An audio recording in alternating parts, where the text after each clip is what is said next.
Today, I want to discuss with you the importance of a medical term that many of you may already be familiar with: differential diagnosis. Now, if you're not familiar with that term, it's very simple. When you go to the doctor and you tell them your symptoms and the doctor gives you a diagnosis, differential diagnosis refers to the process by which that doctor came to that conclusion. So when you tell the doctor your symptoms, he'll ask you some process of elimination questions until he arrives at the one diagnosis that best describes what you're experiencing. And that is the goal, to find the diagnosis that fits the best. Here's the thing. We can't engage in this process of differential diagnosis unless we have different diagnoses to choose from. If you only have one diagnosis on your plate, you can't differentiate between that and other conditions that it could be. Now, in the narcissism space, it's very common to hear people saying things like, diagnosis doesn't matter. And on one hand, that is true. If you're being abused, who cares what that person's problem is? You need to take care of yourself and get out of that situation as fast as you can, as fast as possible. But in all other contexts, diagnosis absolutely 100% matters. We might spend so much time and even energy researching a condition that we don't have. And that whole time we're researching the wrong diagnosis, we're wasting time, energy, and money where we could be treated for the diagnosis that we actually do have. And then, of course, there's the psychological and emotional toll that it takes on a person when they get it in their head that this is what I have. Right? There's an acceptance process. There might even be a grieving process. There's an aspect of incorporating that into your identity. And imagine if you go through all of that and it's not the correct diagnosis. So this is why people are always saying, consult a licensed healthcare professional, right? Ask your doctor, because your doctor knows more about different diagnoses than you do. But most of us will bypass our doctor and go straight to the internet, where we discover a condition that seems to fit our symptoms perfectly. And this is the first way that I believe you and I pose a threat to differential diagnosis. And that is being hyper aware of a particular condition to the point of being unwilling to consider or be educated about anything else. That happens a lot in this narcissism ecosystem, which I'm now starting to just call the narco system. It's like this closed system where the only problem that exists is narcissism. For the rest of the world, there's a book behind me that's more than 800 pages long. But once you enter the narco system, none of that matters. The only part of that book that matters is the maybe half a page or so that discusses the 9 traits of narcissistic personality disorder. And the rest of that book can just be used for kindling, right? Because it's useless to them. That brings me to the second way that you and I pose a threat to differential diagnosis, and that is being easily influenced by stereotypes of healthcare symptoms. And I know about this because I'm guilty of this myself. So I haven't made a video in 7 months.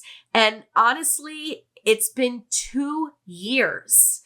2 whole years since I've been able to post with any kind of regularity. At first, I was feeling tired and I got an iron infusion. And then in February of 23, I got hit with these very scary symptoms out of nowhere. All of a sudden, I was feeling very dizzy.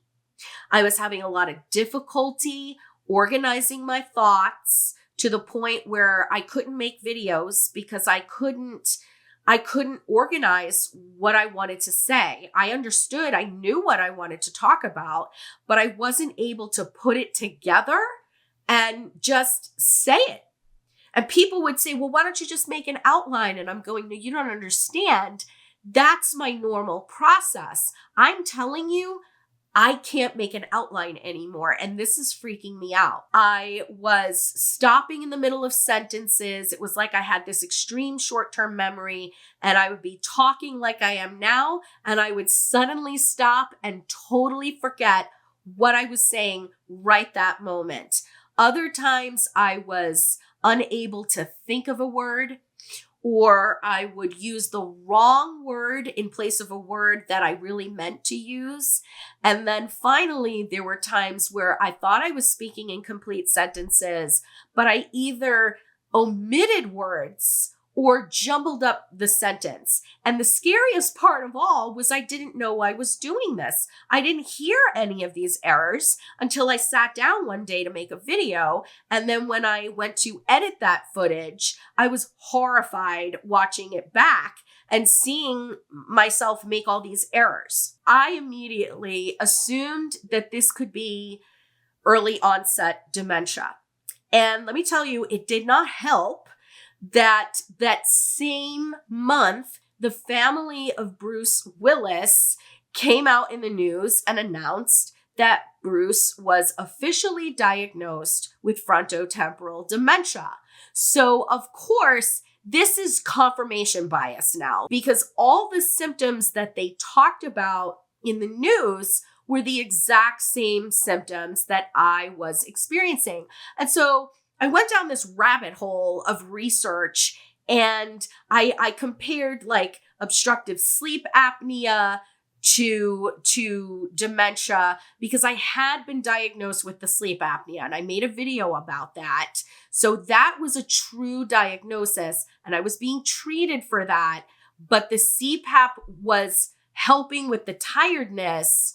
And I was getting some mental clarity, but I still had this confusion and this like aphasia, like this word problem.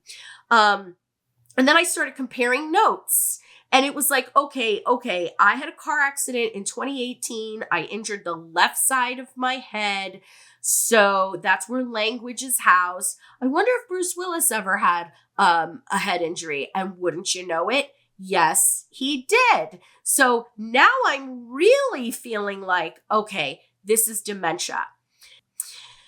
Well, it appears I don't have dementia, thank God. But there's another issue that very easily explains the symptoms that I've been wrestling with for the last 2 years. And it's menopause. I don't know if you're as shocked as I am, but I certainly was completely blown away.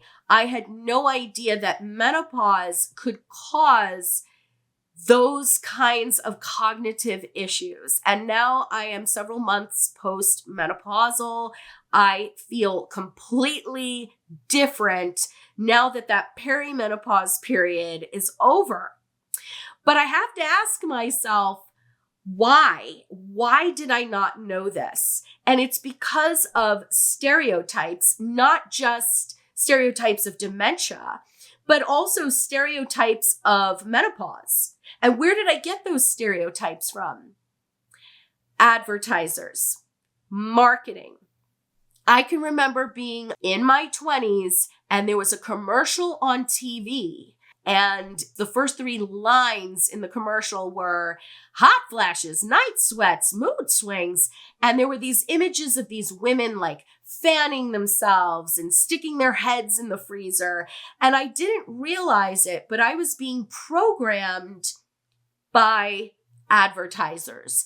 I was being programmed to understand that menopause looked like that. And I remember thinking, well, that's like 30 years away. I don't have to worry about that now. But when I get to be in that age range and I'm experiencing hot flashes, night sweats, and mood swings, I'll know. Now, in retrospect, I did have some of those symptoms, but I was so hyperfixated on the cognitive stuff and the fear that it might be dementia that I didn't even pay attention. We have that same problem in this space, this narcissism ecosystem, where there are a lot of stereotypical symptoms of narcissism and NPD. And you got a lot of people who don't know any better. And a lot of them are spreading that propaganda, thinking they're educating the public.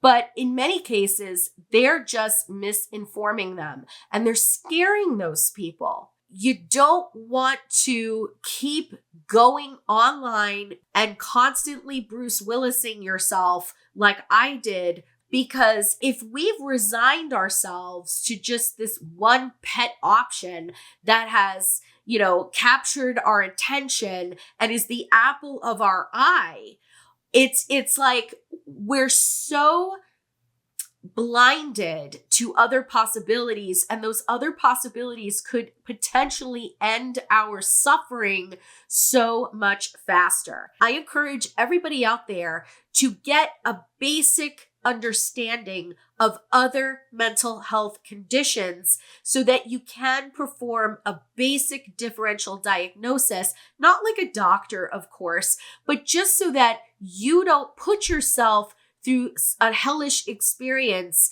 of thinking that something terrible is happening.